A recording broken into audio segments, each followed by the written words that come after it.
Without expanding, prove that determinant of 2, 765, 3875 and 5986 is equal to 0. Again हमें right hand side पे value दी हुई है 0, तो हम ट्राई करेंगे दो कॉलम या दो रोज को आइडेंटिकल लाने के लिए। तो लेफ्ट हैंड साइड तो मैंने ऑलरेडी लिख लिया है। अब अगर हम एग्जामिन करें सारे रोज तो कोई भी ऐसे कॉमन फैक्टर नहीं आएगा। इसमें कोई कॉमन फैक्टर नहीं है, सेकंड रो में भी कॉमन फैक्टर नहीं है, थर्ड में भी नहीं, कॉलम वाइज भी अगर हम चेक करते हैं तो कोई भी कॉमन फैक्टर नहीं आता है। अब कुछ और ट्राई करते हैं। अब 7 का जो क्लोजेस्ट मल्टीपल है 65 के वो है 63, राइट। सो 9 इंटू 7 ये होता है 63, उसमें अगर हम 2 ऐड कर देंगे तो हो जाता है 65। अब ऐसे ही ट्राई करते हैं 8 के साथ। 8 इंटू 9 ये होता है 72, प्लस 3 अगर हम करते हैं तो हो जाता है 75। और आखिर में 9 इंटू 9 81, प्लस 5 अगर हम करते हैं तो हो जाता है 86। यानी ये कॉलम के टर्म्स को अगर हम 9 से मल्टीप्लाई करके उसे C1 में अगर ऐड कर देते हैं तो हमें कौन सा कॉलम मिल जाएगा? C3। सो जो स्टेप हम करेंगे वो है C1 plus 9 times the terms of C2। तो लेफ्ट हैंड साइड हमें मिलता है, ये हो जाएगा 2 प्लस इसका 9 टाइम्स कितना होता है? 63। फिर 3 प्लस इसका 9 टाइम्स होता है 72। लास्ट 5 प्लस इसका 9 टाइम्स होता है 81। बाकी सारे कॉलम्स सेम रहेंगे। तो ये 65, ये 75, ये 86। अब अगर ये ऐड करते हैं तो हमें वैल्यू मिल जाती है 65, ये टोटल आ जाता है 75 और ये टोटल आ जाता है 86। Second column third column exactly same. तो अगर आप ध्यान से देखें यहाँ पर फर्स्ट एंड थर्ड कॉलम क्या हो गए? आइडेंटिकल। तो इस डिटर्मिनेंट की वैल्यू क्या हो जाएगी? 0, which is equal to right hand side. Again as always हमें रीजन लिखना पड़ेगा।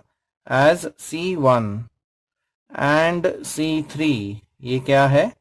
आइडेंटिकल, इसलिए डिटर्मिनेंट वैल्यू क्या हो गई? 0। तो ये अगर 9 से मल्टीप्लाई करते हैं ये सारे टर्म्स और अगर हम उसको ऐड कर देते हैं C1 में तो हमें C3 यहाँ पर मिल जाता है C1 की जगह पर। तो C1 एंड C3 क्या हो जाते हैं? आइडेंटिकल, इसलिए डिटर्मिनेंट वैल्यू क्या हो जाती है? 0, which is equal to the right hand side. Without expanding prove that. अब फिर से डिटर्मिनेंट दिया है और हमें प्रूव करना है इक्वल टू 0। अब डिटर्मिनेंट में है, अगर मैं कॉलम वाइज बोलूं तो 1 1 1, देन BC CA AB, और जो तीसरा कॉलम है वो है A into B plus C, B into C plus A and C into A plus B. तो फिर से हम ट्राई करेंगे कि दो रोज या दो कॉलम्स को हम आइडेंटिकल बना दें, सो दैट वैल्यू क्या हो जाएगी? 0। अब सबसे पहले हम ध्यान से देखें तो पहला जो स्टेप आता है वो हम कर सकते हैं, ये ब्रैकेट ओपन अप कर सकते हैं। So A into B and A into C. तो पहला स्टेप हम ये ब्रैकेट ओपन कर देते हैं। तो first column as it is रहेगा, सेकंड कॉलम भी एज इट इज रहेगा, थर्ड कॉलम अगर ब्रैकेट्स हम ओपन करें तो ये मिलेगा AB प्लस CA। ये अगर हम मल्टीप्लाई करते हैं तो BC और ये हो जाता है AB, एंड तीसरा अगर टर्म देखें तो ये हो जाता है CA प्लस BC, करेक्ट। अगर ये सेकंड कॉलम के टर्म्स अगर इसमें हम ऐड कर देते हैं थर्ड कॉलम के साथ, ओके, तो सेकंड कॉलम के टर्म्स अगर हम किस में ऐड कर दें? थर्ड कॉलम के टर्म्स में, तो हमें क्या मिलेगा देखते हैं। AB, फिर यहां से आएगा BC और ये तीसरा टर्म CA, मतलब AB plus BC plus CA। फिर से यहां पर भी देखिए AB है BC है, अगर ये CA आ जाता है तो फिर से AB plus BC plus CA ये टोटल मिलता है।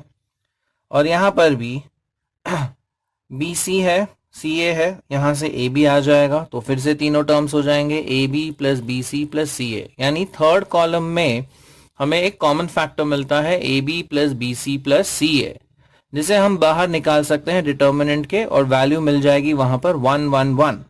और फर्स्ट कॉलम भी क्या है 1 1 1, तो आइडेंटिकल हो गए फर्स्ट एंड थर्ड कॉलम्स, तो वैल्यू क्या हो जाएगी 0। तो अब हम करते हैं C3 में चेंजेस। तो C3 में हम ऐड करेंगे C2 के टर्म्स, तो कॉलम 3 चेंज हो जाएगा। So first column will remain as it is, second column भी सेम रहेगा। अब अगर ये इसमें हम ऐड करते हैं, मैं इसे रीअरेंज भी कर देता हूं, तो ये हो जाएगा ए बी, फिर यहां से आ जाएगा बी सी प्लस सी ए। फिर से अगर ये ऐड कर देते हैं तो ये हो जाता है A B plus B C plus C A. ये इसमें ऐड कर देते हैं तो again you have A B plus B C plus C A. तो ये जो फैक्टर है, कॉमन फैक्टर हम यहाँ से ले सकते हैं बाहर डिटर्मिनेंट के। तो अगर हम कॉमन लेते हैं A B plus B C plus C A, तो ये थर्ड कॉलम चेंज हो जाएगा। So this would be 1 1 1 B C C A B, यहाँ हमें मिल जाता है 1 1 1। तो फर्स्ट एंड थर्ड कॉलम्स क्या हो गए आइडेंटिकल, तो डिटर्मिनेंट की वैल्यू क्या हो जाती है 0। सो फाइनली हमें मिलता है A B plus B C plus C A into 0. So the final answer is 0, which is equal to right hand side. Again reason लिखना जरूरी है, as C1 and C3 are identical. So basically terms को आपको ध्यान से observe करना है।